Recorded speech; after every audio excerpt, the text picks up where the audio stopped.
పరిశుద్ధుడైన తండ్రి నీకు స్తోత్రాలు. నీ మహాప్రభులో ఇంతవరకు కూడా మీ దీవెనలు మాకు అనుగ్రహించి మీ వాక్యములు మరి ఎక్కువగా బలపడటానికి, సంఘముగా వాక్యము ద్వారా స్థిరపడటానికి మీరు ఇచ్చినటువంటి భాగ్యాన్ని బట్టి నీకు స్తోత్రాలు.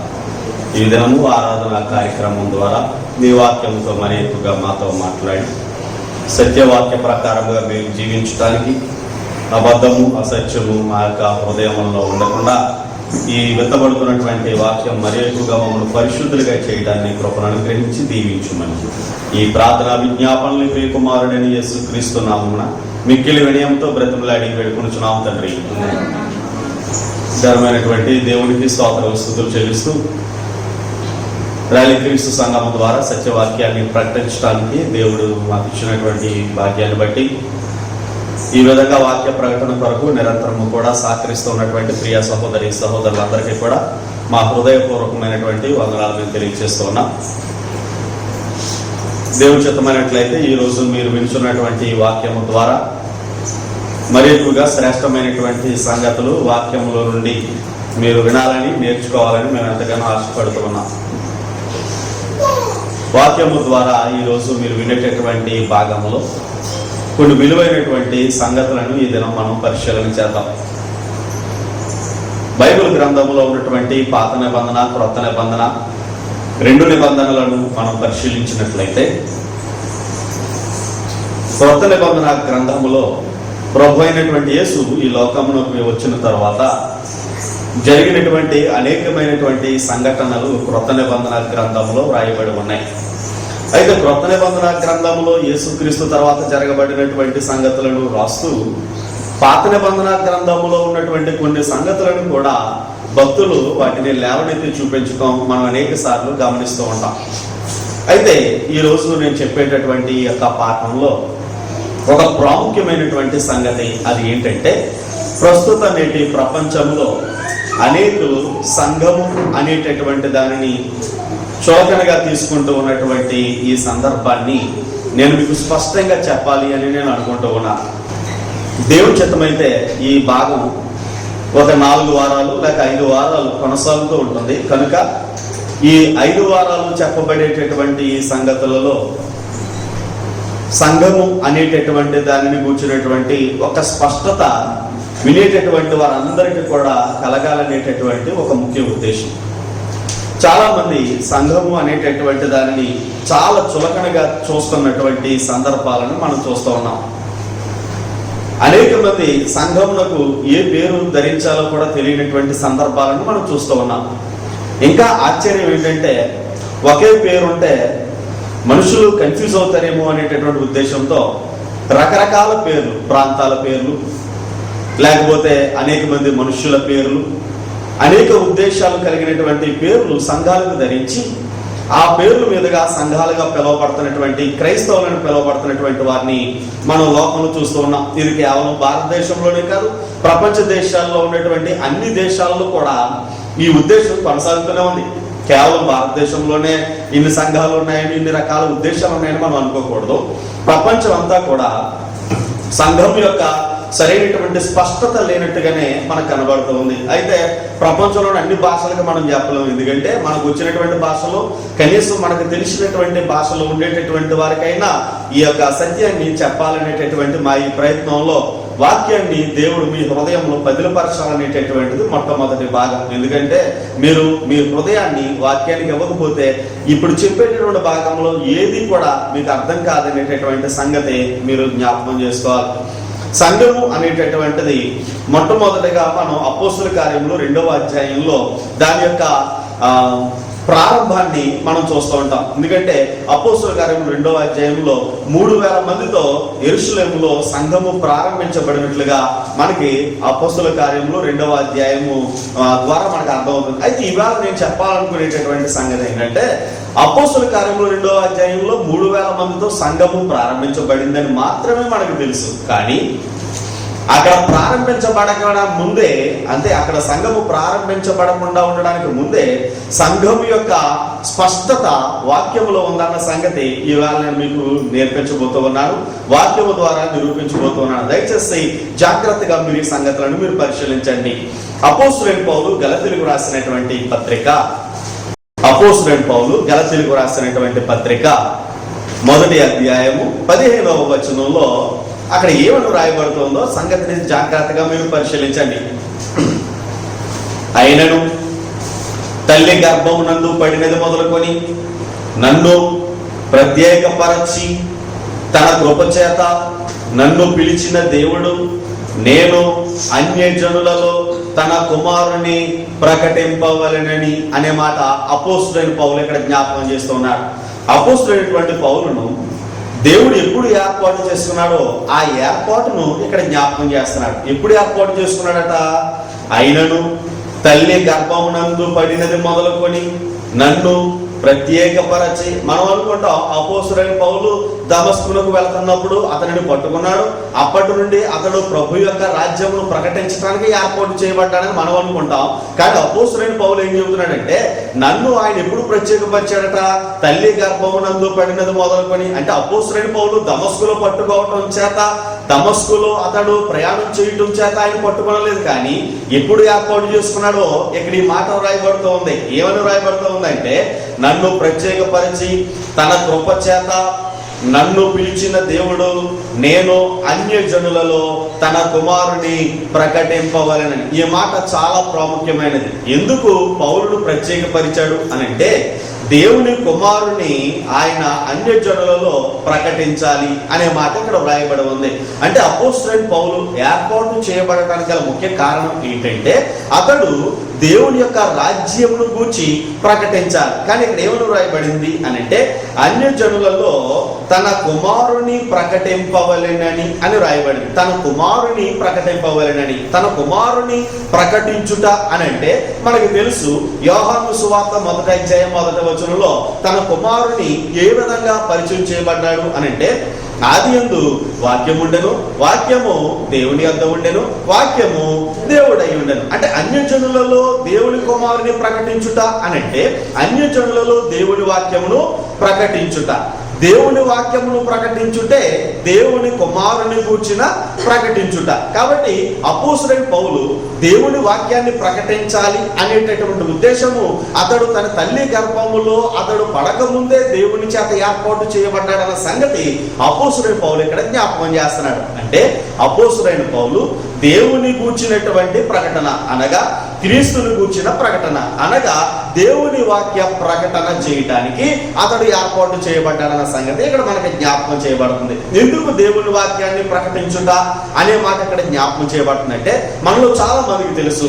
లూకా సువార్త 8వ అధ్యాయము 11వ వచనాన్ని కనుక మనం చూసినట్లయితే అక్కడ యేసుక్రీస్తు ఒక ఉపమానాన్ని చెబుతున్నాడు.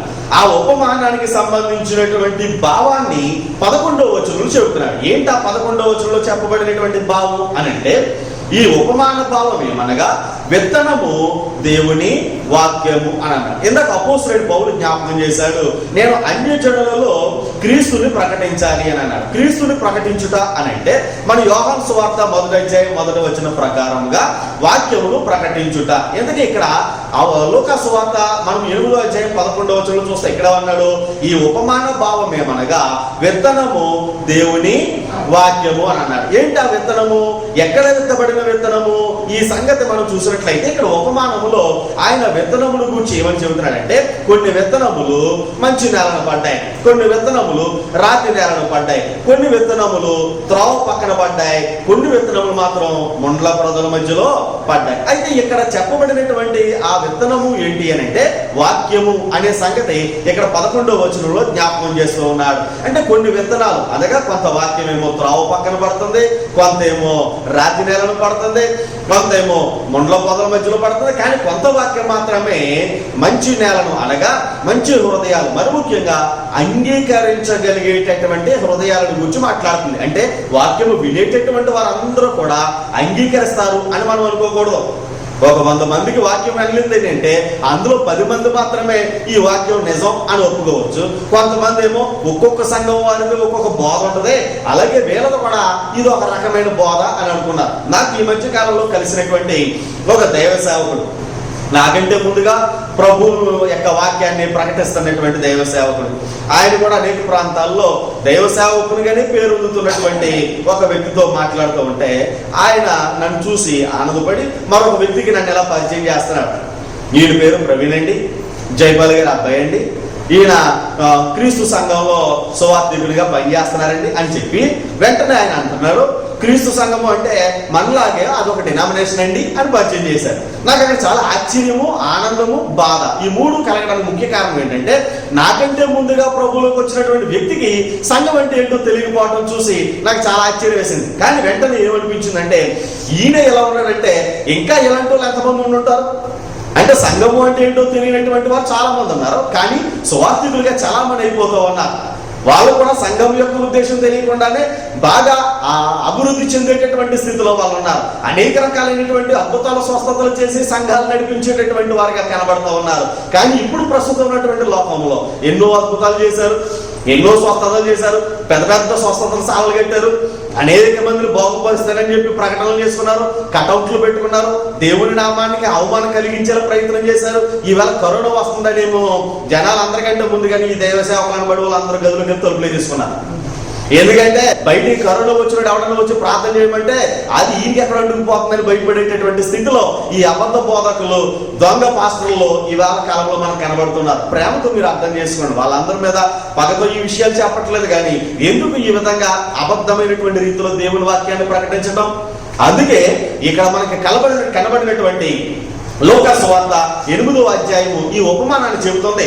కొన్ని విత్తనాలేమో త్రోవ పక్కన పడుతున్నాయి. అంటే మీరు వినేటటువంటి వాక్యము మీరు విని మీరు త్రోవ పక్కన పడిన వారిగా ఉంటున్నారా, లేక ముండ్ల చెట్ల వలె ఉంటున్నారా, లేకపోతే రాతి నేలను పడినటువంటి వారు ఉంటున్నారా, లేదా మంచి నేలను పడినటువంటి వారుగా ఉంటున్నారా? ఈ మంచి నేలను పడినటువంటి విత్తనము మాత్రమే ఫలించింది. అలాగే అపోస్తలుడైన పౌలు ఈ వాక్యాన్ని ప్రకటించడానికి అనగా మంచి నేలను పడినటువంటి విత్తనములు ఏ విధంగా ఫలిస్తాయో ఆ విధంగా అతడు దేవుడి వాక్యాన్ని ప్రకటించడానికి తల్లి గర్భంలో పడడం మొదలుకొని అతడు దేవుడి చేత ప్రత్యేకపరచబడ్డాడన్న సంగతి గలతీయులకు రాసిన పత్రికలో మనం చూసాం. కానీ ఇక్కడ మనం పరిశీలించినట్లయితే దేవుని వాక్యము అనేటటువంటిది విత్తనంతో పోల్చబడితే ఆ దేవుని వాక్యాన్ని అంగీకరించిన వారు ఏం చేస్తారో తెలుసా? మత్తయి సువార్త 13వ అధ్యాయం 38వ వచనాన్ని చూసినట్లయితే 38వ వచనంలో ఏమని వ్రాయబడిందంటే పొలము లోకము, మంచి విత్తనములు రాజ్య సంబంధులు అన్నాడు. ఇందాక మనం ప్రారంభంలో చూసాం, నేను మరలా జ్ఞాపకం చేస్తాను. నేను దేవుడి వాక్యాన్ని ప్రకటించడానికి ప్రత్యేకపరచబడ్డాను అని అన్నాడు అపోస్తలుడైన పౌలు. దేవుని వాక్యాన్ని ప్రకటించడానికి అతను అంటే కుమారుని ప్రకటించడానికి అని అన్నాడు. కుమారుని ప్రకటించుట అనగా దేవుని వాక్యాన్ని ప్రకటించుట. దేవుని వాక్యము ప్రకటించుట అని అంటే మంచి నేలను పడిన విత్తనముల వలె ప్రకటించుట అనేది దాని అర్థం. మంచి నేలను పడినటువంటి విత్తనాలను ప్రకటించటం అని అంటే ఇక్కడ చెబుతాడు మంచి విత్తనములు రాజ్య సంబంధులు అని అన్నాడు. ఇక్కడ మీరు జ్ఞాపకం ఉంచుకోవాల్సినటువంటి సంగతి రాజ్యము. ఈ రాజ్యము అనేటటువంటిది పాత నిబంధన గ్రంథములోను కొత్త నిబంధన గ్రంథములో కూడా చాలా ప్రాముఖ్యమైనటువంటి పాత్ర పోషించింది. ఈ రాజ్యము అనేటటువంటి ఈ అంశము పాత నిబంధనలోను కొత్త నిబంధనలో కూడా చాలా ప్రాముఖ్యమైనటువంటి పాత్ర పోషించింది. కొత్త నిబంధన గ్రంథానికి వచ్చేటప్పటికి రాజ్య సంబంధులు అనే మాట ఇక్కడ కనబడుతుంది. రాజ్య సంబంధులు అని అంటే కింద ఫుట్నోట్లో కుమారులు అనే మాట అక్కడ రాయబడింది. అంటే రాజ్య సంబంధులు అని అంటే కుమారులు అనే మాట ఇక్కడ కనబడుతూ ఉంది. ఇందాక మనం ప్రారంభం నుంచి చూస్తూ ఉన్నాం. అపోస్తలుడైన పౌలు జ్ఞాపకం చేశాడు, నేను ప్రత్యేకపరచబడ్డాను దేనికి అని అంటే దేవుని వాక్యాన్ని ప్రకటించడానికి. దేవుని వాక్యము అని అంటే దేవుని వాక్యము విత్తనముతో పోల్చబడింది. ఆ విత్తనము ఫలించినట్లయితే ఆ ఫలించినటువంటి వారు ఎవరట? రాజ్య సంబంధులు అనే మాట ఇక్కడ రాస్తూ ఉన్నారు. రాజ్య సంబంధులను గురించి ప్రభు అయినటువంటి యేసు ఈ లోకంలో ఉండగా ఏం చెప్పాడంటే మత్తయి సువార్త 16వ అధ్యాయం 18వ వచనంలో మనందరికీ బాగా తెలిసినటువంటి సంగతే, మరియు నీవు పేతురు, ఈ బండ మీద నా సంఘమును కట్టుదును, పాతాళలోక ద్వారములు దాని ఎదుట నిలువనేరవని అనగా సంఘము ఎదుట పాతాళలోక ద్వారములు నిలువనేరవని నేను నీతో చెప్పుచున్నాను. పరలోక రాజ్యం యొక్క తాళపు చెవులు నీకు ఇచ్చేదను అనే మాట ఇక్కడ రాయబడుతూ ఉంది. ఎందుకంటే ఆ కింద రాసి ఇంకా అన్నాడు, నీవు భూలోకమందు దేనిని బంధించుదువో అది పరలోకమందును బంధింపబడును, భూలోకమందు దేనిని విప్పుదువో అది పరలోకమందును విప్పబడునని అతనితో చెప్పాను. అంటే ఇప్పుడు చెప్పబడుతున్నటువంటి ఈ రాజ్యము భూమి మీద స్థాపించబడుతుందన్న సంగతి ప్రభు అయినటువంటి యేసు అక్కడ పేతురుతో మాట్లాడుతున్నట్లు కనబడుతుంది. ఏమని? మరియు నీవు పేతురువు, ఈ బండ మీద నా సంఘమును కట్టుదును. విత్తనము అనేటటువంటిది ఎక్కడైతే ఫలించిందో వారు రాజ్య సంబంధులు అన్నాడు. రాజ్య సంబంధులు అనగా వారు ఎక్కడ చేర్చబడుతున్నారు? వాక్యాన్ని అంగీకరించిన వారు అని అంటే సంఘములోనికి చేర్చబడుతున్నట్లుగా మనకు కనబడుతుంది. అంటే అపోస్తలుడైన పౌలు దేవుడి కుమారుని ప్రకటించుట అనగా రాజ్యమును ప్రకటించుట, వాక్యమును ప్రకటించుట, మరి ప్రాముఖ్యముగా సంఘమును ప్రకటించుట. అంటే సంఘము అనేటటువంటిది అపోస్తలుడైన పౌలు ఎస్టాబ్లిష్ చేయాలని అనగా అతని ద్వారా అది విస్తరించాలని దేవుని యొక్క నిర్ణయంగా కనబడుతుంది. అంటే దేవుని యొక్క నిర్ణయంలో సంఘం యొక్క విస్తరణ అపోస్తలుడైన పౌలు తల్లి గర్భమందు పడకముందే ఉన్నట్లుగా కనబడుతుంది. కాబట్టి సంఘమును గురించి మీరేమనుకుంటున్నారు? ఇంకా మనం స్పష్టంగా చూద్దాం. ఇంకొంచెం విలువైనటువంటి సంగతి నేను మీకు జ్ఞాపకం చేస్తాను. అపోస్తుల కార్యములు 26వ అధ్యాయము, అపోస్తుల కార్యములు 26వ అధ్యాయము 22వ వచనంలో మనం చూసినట్లయితే అపోస్తుల కార్యములు 26వ అధ్యాయము 22వ వచనం నుండి ఏమని రాయబడుతుందంటే, అయినను నేను దేవుని వలనైన సహాయము పొంది నేటి వరకు నిలిచి ఉంటిని. క్రీస్తు శ్రమపడి మృతుల పునరుత్థానము పొందువారిలో మొదటి వాడగుడ చేత ఈ ప్రజలకును అన్యజనులకును వెలుగు ప్రచరింపబోగునని ప్రవక్తలను మోషేయు ముందుగా చెప్పినవి కాక మరి ఏమియో చెప్పక అల్పులకును గనులకును సాక్ష్యం ఇచ్చుచుంటుని అని అంటున్నారు. ఇక్కడ ఈ మాట మీరు కొంచెం జాగ్రత్తగా చూసినట్లయితే అపోస్తలుడైన పౌలు ఇక్కడ ఏం చెప్తున్నాడంటే, ప్రవక్తలను మోషేయు ముందుగా చెప్పినవి కాక. అంటే మన బైబిల్ గ్రంథంలో ప్రారంభంలో అనుకున్నాం 2 నిబంధనలు ఉన్నాయి, పాత నిబంధన, క్రొత్త నిబంధన. ఇందాక మనం అపోస్తలుడైన పౌలు గలతీలో ఉండేటటువంటి పరిశుద్ధులు చెప్పిన సంగతిని పరిశీలించాం. కానీ ఇక్కడ అదే అపోస్తలుడైన పౌలు ఏమన్నాడంటే, పాత నిబంధన గ్రంథంలో మోషేయు ప్రవక్తలు ఏం ప్రకటించారో ఆ సంగతి ఇక్కడ జ్ఞాపకం చేస్తున్నాడు. ఏం ప్రకటించారట? అయినను నేను దేవుని వలనైన సహాయము పొంది నేటి వరకు నిలిచి ఉంటని. ఏం ప్రకటించారు? ఇక్కడ రాస్తున్నాడు, క్రీస్తు శ్రమపడి మృతుల పునరుత్థానము పొందువారిలో మొదటి వాడగుడ చేత ఈ ప్రజలకును అన్యజనులకును వెలుగు ప్రచురింపబోవునని ప్రవక్తలను మోషేయు ముందుగా చెప్పినవి కాక. అనగా ముందున్నటువంటి ప్రవక్తలు యేసుక్రీస్తుని గురించి వారు ప్రకటించారన్న సంగతి అపోస్తలుడైన పౌలు ఇక్కడ జ్ఞాపకం చేస్తున్నారు. ఇంకొంచెం మనకి దీనికి క్లారిఫికేషన్ కావాలి అని అంటే మీరు లూకాసు వార్త 24వ అధ్యాయము 25 నుండి 27 వచనాలు మీరు చూసినట్లయితే అక్కడ మనకి ఇంకొంచెం క్లారిఫికేషన్ అనగా స్పష్టత ఈ మాటను గురించి కనబడుతూ ఉంటది. లూకాసు వార్త 24వ అధ్యాయము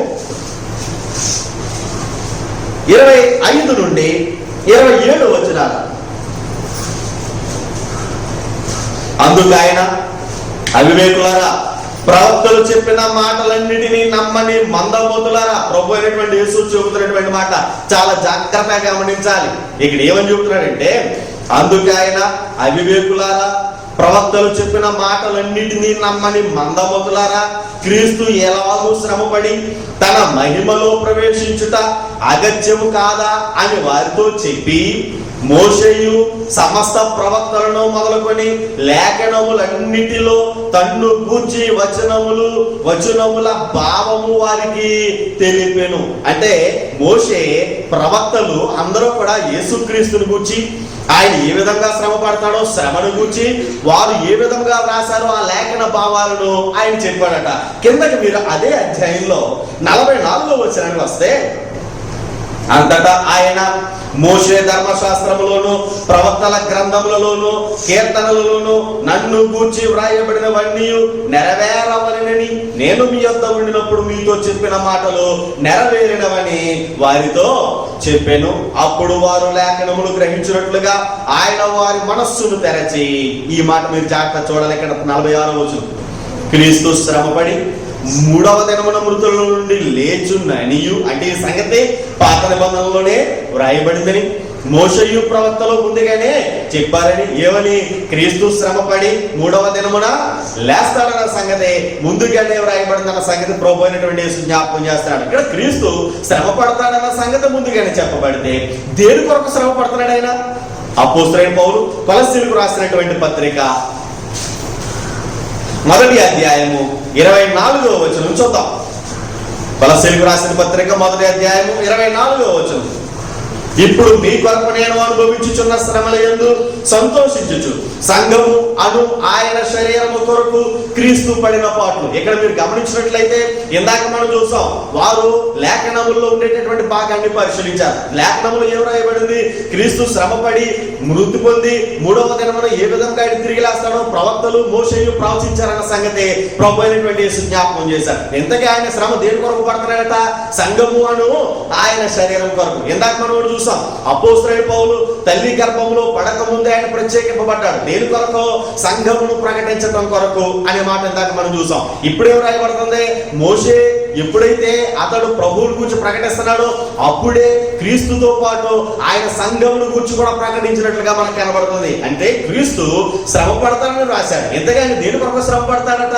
సంఘము అను ఆయన శరీరము కొరకు. అంటే మోషే ముందుగానే ప్రవచిస్తున్నాడు, క్రీస్తుని గురించి మాత్రమే కాదు ఆయన సంఘమును గురించి కూడా ముందుగానే ప్రవచించాడు. అందుకే అపోస్తలుడైన పౌలు ఎఫెసీయుల పరిశుద్ధులతో అన్నాడు, ఈ మర్మము గొప్పది, నేను క్రీస్తుని గూర్చి సంఘమును గూర్చి చెబుతున్నాను. అది యుగములైనా తరములైనా లోకానికి అర్థం కాని మర్మంగా మిగిలిపోయింది ఏంటంటే అనేకులకు క్రీస్తు అర్థం కాలేదు. కానీ కొంతకాలం అయిన తర్వాత క్రీస్తు అర్థమయ్యాడు.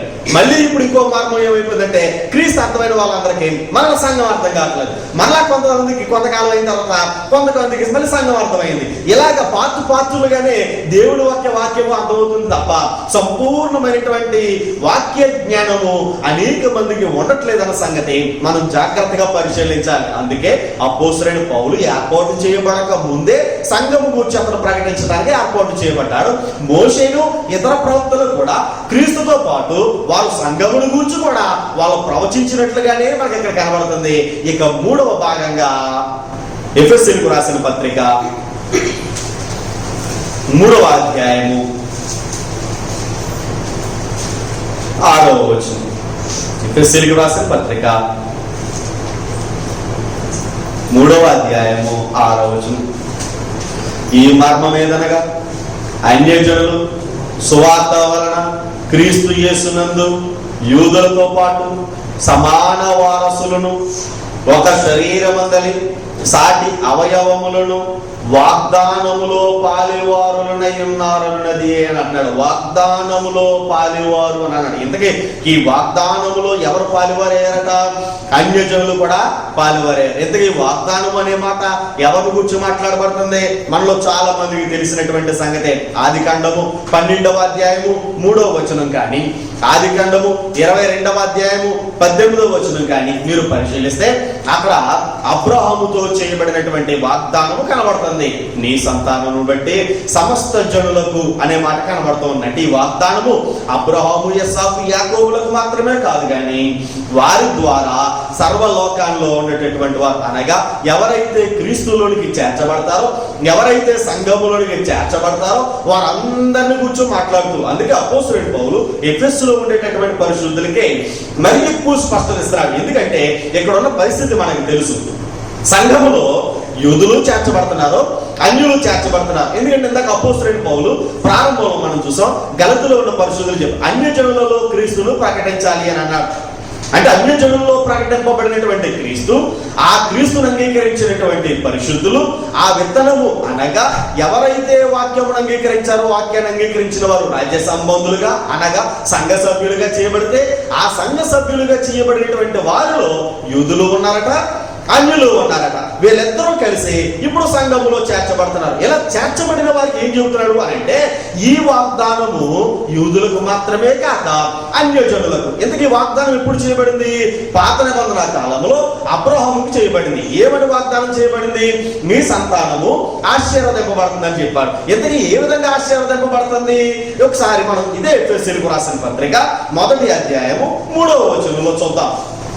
మన ప్రభువైన యేసుక్రీస్తు యొక్క తండ్రి యొక్క దేవుడు స్తుతింపబడును గాక. ఆయన క్రీస్తునందు పరలోక విషయంలో ఆత్మ సంబంధమైన ప్రతి ఆశీర్వాదమును మనకు అనుగ్రహించాను. అంటే ఆత్మ సంబంధమైనటువంటి ప్రతి ఆశీర్వాదమును తండ్రి అయినటువంటి దేవుడు మనకు అనుగ్రహించాడు. ఎవరి ద్వారా? క్రీస్తు ద్వారా. మనం ఇందాక చూసినటువంటి సంగతిని ఆదికాండం 12వ అధ్యాయం 3వ వచనం కానీ, లేక 22వ అధ్యాయం 18వ వచనం కానీ మీరు చూసినట్లయితే అక్కడ భౌతికంగానే కనబడినట్లుగా వారికి అర్థమైంది. అందుకే అభివృద్ధి చెందడం, విస్తరించడం అంటే వారు అనేకమైనటువంటి గొర్రెలను, మేకలను, ఒంటెలను, పశువులను, సంపదను కలిగి ఉండటమే ఆశీర్వాదం అనుకున్నారు. కానీ ప్రభు అయినటువంటి యేసు లోకానికి వచ్చిన తర్వాత ఆశీర్వాదం అంటే భౌతిక సంబంధమైనది మాత్రమే కాదు, అది పరలోక సంబంధమైనటువంటి ఆశీర్వాదం అన్న సంగతి లోకానికి అర్థమైంది. అంటే ఈయన రానంతసేపు కూడా ఆశీర్వాదం అంటే భౌతిక సంబంధంగానే వారు తీసుకుందరు. నేటి కాలంలో కూడా క్రైస్తవులు అనేక మంది కేవలం ఆశీర్వాదం అంటే భౌతిక సంబంధంగా మాత్రమే తీసుకుంటున్నారు. అందుకే ఏ దైవ సేవకుడైతే ప్రార్థన చేసిన తర్వాత వివాహాలు అవుతున్నాయో, ఏ దైవ సేవకుడు అయితే ప్రార్థన చేసిన తర్వాత పొలాలు కొనుక్కుంటున్నారో, ఇల్లులు కట్టుకుంటున్నారో, అలాంటి దైవ సేవకుల దగ్గరే ఫిక్స్ అయిపోతూ ఉంటారు. కారణం ఏంటంటే వారికి ఇప్పటికీ కూడా ఆశీర్వాదం అంటే భౌతిక సంబంధమైనది. పాత నిబంధన కాలంలో భౌతిక సంబంధంగానే కనబడింది, కానీ క్రొత్త నిబంధన కాలానికి వచ్చేటప్పటికి ఇది ఆత్మ సంబంధంగా కనబడుతుంది. అందుకే అపోస్తలుడైన పౌలు ఎఫెసీయుల పరిశుద్ధులతో ఏమన్నాడంటే, మన ప్రభు అయిన యేసుక్రీస్తు యొక్క తండ్రి యొక్క దేవుడు స్తుతింపబడును గాక. ఆయన క్రీస్తునందు పరలోక విషయంలో ఆత్మ సంబంధమైన ప్రతి ఆశీర్వాదమును మనకు అనుగ్రహించారు. క్రీస్తు ద్వారా మనకు అనుగ్రహించారు. అంటే ఇందాక మనం చూసినటువంటి సంగతిలో ఆయన ఆశీర్వాదము అనేది క్రీస్తు ద్వారా మనకు అనుగ్రహించారు. క్రీస్తు ద్వారా ఎలా అనుగ్రహిస్తున్నాడు? ఎంతకీ వీళ్ళు అనుగ్రహింపబడటానికి వీళ్ళు ఎక్కడికి చేర్చబడుతున్నారు అని మనం ఆలోచిస్తే, ఎంతకీ ఈ సంగతి అపోస్తలుడైన పౌలు ఎవరితో మాట్లాడుతున్నాడంటే ఎఫెసీలో ఉన్నటువంటి క్రీస్తు సంఘముతో మాట్లాడుతున్నాడు. ఏమని మాట్లాడుతున్నాడంటే, సంఘములో చేర్చబడినటువంటి వారికి తండ్రి అయినటువంటి దేవుని ద్వారా పరలోక సంబంధమైనటువంటి ఆశీర్వాదాలు అనుగ్రహింపబడుతుంది అనే సంగతి. కాబట్టి ఆశీర్వాదం అనుగ్రహింపబడాలి అని అంటే వాళ్ళు సంఘములో చేర్చబడిన వారిగా ఉండాలి. అప్పుడు వారికి ఏ ఆశీర్వాదం అనుగ్రహింపబడుతుందట? పరలోక సంబంధమైనటువంటి ఆశీర్వాదం వారికి అనుగ్రహింపబడుతుంది. ఇది ఎక్కడది నిర్ణయం అంటే అబ్రహాముకి దేవుడు చేసినటువంటి ఈ వాగ్దానం. అంటే ఆ వాగ్దానం నెరవేర్చబడాలి అని అంటే, ఆ వాగ్దానములకు పుత్రులుగా, వారసులుగా మనం ఉండాలంటే మనం ఎక్కడికి చేర్చబడాలట? సంఘములోనికి చేర్చబడాలి. అంటే దీనిని బట్టి మనకు అర్థం అవుతుంది, అబ్రహాము ఆయన లోకములో నివసించక ముందే తండ్రి చేత సంఘము అనేటటువంటిది, పరలోక సంబంధమైన ఆశీర్వాదం అనేటటువంటిది దైవ నిర్ణయముగా మనకు కనబడుతుంది. అపోస్తలుడైన పౌలు వాక్యం ప్రకటించడానికి ముందుగానే సంఘం మనకు కనబడుతుంది. మోషేను, ప్రవక్తలు, ఇతరులందరూ కూడా క్రీస్తుతో పాటు వారు సంఘమును గూర్చి ప్రకటించినట్లుగా కనబడుతుంది. అబ్రహాము ద్వారా ఆశీర్వాదము ఏదైతే వ్రాయబడిందో అది సంఘము ద్వారా అనుగ్రహింపబడుతుందని కనబడుతుంది. అంటే వాక్యములు ఉండేటటువంటి సంగతులను మనం పరిశీలిస్తుంటే ఎంత పరిశీలించినా ఆశీర్వాదం అనేది సంఘములో మాత్రమే ఉందన్న సంగతే మనకు కనబడుతుంది. కానీ ఇవాళ మనం ఏం చేస్తామంటే సంఘము అనేటటువంటి దానిని చులకనగా చూడటం, సంఘము అనేటటువంటి దానికి మనం ఇష్టం వచ్చినటువంటి నామాలు ధరించడం చేసి దేవుని నామానికి అవమానం కలిగిస్తున్నాం. అందుకే ఈ వాక్యము అన్ని చోట్ల ఫలించదో, కేవలం మంచి నేలను పడినటువంటిది మాత్రమే ఫలిస్తుందని దేవుని వాక్యం స్పష్టం చేసింది. ఒకవేళ మనము కూడా ఆశీర్వదింపబడాలి అని అంటే, పరలోక సంబంధమైన ఆశీర్వాదాలు కావాలి అని అంటే సంఘమును గూర్చి మనకు తెలియాలి. మోషేను ఇతర ప్రవక్తలు చెప్పిన సంగతులు ఏంటో మనకు అర్థం కావాలంటే, రక్త ప్రోక్షణ ద్వారా కలిగినటువంటి ఆ మేలు ఏంటో మనకు తెలియాలంటే మనకి సంఘం అంటే ఏంటో మనకే తెలియాలి. ఎందుకంటే ప్రవక్తలు మనకు ముందుగానే చెప్పారు, రక్త ప్రోక్షణ అంటే సిలువలో ఆయన పడేటటువంటి మరణము, ఆ సిలువలో ఆయన రక్తాన్ని కాల్చుతాడన్న సంగతి అపోస్తలుల కార్యములు 20వ అధ్యాయం 28 ఏం చెప్పిందంటే, దేవుడు తన స్వరక్తం ఇచ్చి సంపాదించిన తన సంఘము అన్నది. ఆ సంఘమునే 20వ అధ్యాయం 28వ వచనం అపోస్తల కార్యంలో చెప్పబడినటువంటి దానినే ప్రకటన గ్రంథము 5వ అధ్యాయము 9-10 వచనాల్లో ఏమని రాయబడిందంటే, ప్రకటన గ్రంథము 5వ అధ్యాయం 9-10 వచనములలో ఆ పెద్దలు, నీవు ఆ గ్రంథమును తీసుకొని దాని ముద్రలను విప్పుటకు యోగ్యుడవు, నీవు వధింపబడిన వాడవై నీ రక్తం ఇచ్చి, అంటే ఈ మాట ఎవరిని కూర్చొని రాయబడుతుంది? క్రీస్తుని కూర్చొని రాయబడుతుంది. నీ రక్తం ఇచ్చి అనగా రక్తం ఎవరిది? క్రీస్తుది. ఆ మాట అక్కడ చూస్తే, నీ రక్తం ఇచ్చి ప్రతి వంశములోను, ఆయా భాషలో మాట్లాడు వారిలోను, ప్రతి ప్రజలోను, ప్రతి జనములోను దేవుని కొరకు మనుష్యులను కొని, అందుకే 20వ అధ్యాయం 22 వచ్చిన అపోస్తల కార్యంలో రాయబడింది, దేవుడు తన స్వరక్తం ఇచ్చి సంపాదించిన సంఘము అనే మాట ఇక్కడ రాయబడుతుంది. ఆయా భాషలో మాట్లాడే వారిలోను, ప్రతి ప్రజలోను, ప్రతి జనములోను దేవుని కొరకు మనుషులను కొని మా దేవుడికి వారిని ఒక రాజ్యముగాను యాజకులను గాను చేసిరి, కనుక వారు భూలోకమందు ఎలుదురని క్రొత్త పాట పాడుదురు. అంటే వారు ఒక రాజ్యముగా చేయబడతారట. దేని ద్వారా? నీ రక్తము ద్వారా. ఎందుకంటే అపోస్తల కార్యంలో ఏమని రాయబడింది? నీ రక్తము ద్వారా సంఘము అని అన్నాడు. ఎక్కడ ఏం చెబుతాడు? నీ రక్తము ద్వారా రాజ్యము అన్నాడు. కాబట్టి మత్తయి సువార్తలో చెప్పబడినట్లుగా రాజ్య సంబంధులు అనగా ఎవరు? సంఘ సభ్యులు. కాబట్టి నీవు సంఘం అనేది అర్థం కాలేదంటే మనము రాజ్య సంబంధులు కాదు. రాజ్య సంబంధులు కాదు అని అంటే వాగ్దానములకు పుత్రులు కాదు. వాగ్దాన పుత్రులు కాదు అని అంటే పరలోక సంబంధమైనటువంటి ఆశీర్వాదానికి అర్హులు కాదు. పరలోక సంబంధమైనటువంటి అర్హులు కాదు అని అంటే ఈ లోకాన్ని విడిచిన తర్వాత పరలోక రాజ్య భాగ్యము పొందుకునే వారం మాత్రం కాదు. కాబట్టి పరలోక రాజ్యము చేరాలి అని అంటే వాక్యము తెలియాలి, క్రీస్తు తెలియాలి, ఆయన తన స్వరక్తం ఇచ్చి సంపాదించిన సంఘము తెలియాలి. సంఘము తెలియకపోయినా, క్రీస్తు తన స్వరక్తం ఇచ్చి సంపాదించిన సంఘం యొక్క విలువ తెలియకపోయినా, మరి ముఖ్యంగా క్రీస్తు సంఘముగా పిలువబడకపోయినా పర సంబంధమైనటువంటి ఆశీర్వాదానికి అర్హులు మాత్రం కాదు. దేవుడి చిత్తమైతే 2వ భాగంలో ఇంకా దీని కొనసాగింపుని మనం పరిశీలన చేద్దాం. దేవుడి వాక్యం మీ అందరి హృదయంలో బదిలిపరిచి చెప్పబడుతున్నటువంటి సంగతులను మీరు మరి ఎక్కువగా గుర్తించి గమనించి దేవుడు మీ హృదయాలు తెరవాలని, సత్యవాక్యం ప్రకారంగా మనం జీవించడానికి దేవుడు తన కృపనివ్వాలని కోరుకుంటూ, మీకు ఏదైనా చెప్పబడినటువంటి వాక్యం మీద అనుమానం ఉన్నట్లయితే మేము మీకు అందిస్తున్నటువంటి ఫోన్ నెంబర్స్ ద్వారా సంప్రదించి మరి ఎక్కువ వాక్యాన్ని మీరు తెలుసుకోవాలని కోరుకుంటూ, ఓపిక ఉన్నటువంటి మీ అందరికీ మా హృదయపూర్వకమైన వందనాలు తెలియజేస్తూ ఉన్నాం. నమ్మి బాప్తిసం పొందినవాడు రక్షింపబడును, నమ్మని వానికి శిక్ష విధింపబడును.